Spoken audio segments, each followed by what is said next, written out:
નમસ્કાર કલમ યુદ્ધ સમાચારની સાથે હું છું આપની સાથે પાયલ બામભણિયા। તો જોઈએ આજના મહત્વના સમાચારમાં। ગીરગઢડા તાલુકાના પીશવી ગામે આજે 21 દીકરીઓએ પ્રભુતામાં પગલાં પાડ્યા। પીશવી ગામે આજે જય મુરલીધર ગૌશાળા ચેરિટેબલ ટ્રસ્ટ દ્વારા આયોજિત પીશવી ગામ સમસ્ત 10મા મંગલ વિવાહનું આયોજન કરવામાં આવ્યું।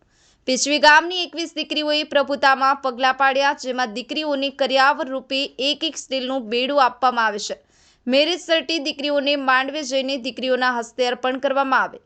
રજાક નાયા, કલમ યુદ્ધ સમાચાર, ગીરગઢડા।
નામ જેઠવા અરવિંદભાઈ।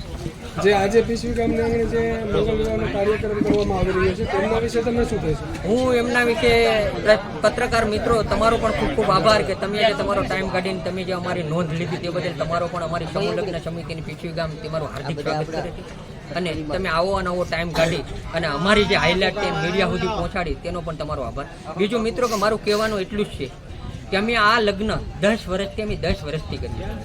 10 વર્ષમાં અમારું નૈતિક જવાબદારી છે ગામના વ્યક્તિ તરીકે, ગામના આગેવાનો તરીકે અને ગામના એક જાગૃત નાગરિક તરીકે કે કોઈ પણ નાનો માણસ આ લગ્નમાં જોડાય છે અને તેની દીકરી ઓછા ખર્ચામાં એ પહોંચે અને એને કોઈ પણ વ્યવસ્થાની અગવડ ન ઊભી થાય તેના માટે અમે ગામ આખું ખંભે મિલાવી એક સંગઠનની તાકાતથી અમે આ એક કાર્ય છે એને તહેવારના રૂપમાં વર્ણવી અને આ કાર્ય કરીએ છીએ।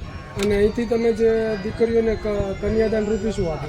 અમે દીકરીઓને કન્યાદાન રૂપી મિત્રો એક તો અમારી સમૂહ લગ્ન સમિતિ તરફથી સ્ટીલનું બેડું અને મા માટલાની વ્યવસ્થા કરીએ છીએ। ગામમાંથી આજુબાજુ મહેમાનો તરફથી જે કાંઈ દાન આવે દીકરીઓ માટે અલગથી એ પણ અમે અહીંથી જ આપી દઈએ છીએ। બીજી વસ્તુ અમારી સમૂહ લગ્ન સમિતિ એક અઘરું કામ, તમને ખબર છે કે વર કન્યા છે એ લગ્ન થઈ જાય પછી એક મેરેજ સર્ટિફિકેટ માટે બહુ ધક્કા ખાય છે અને બહુ હેરાની થાય છે।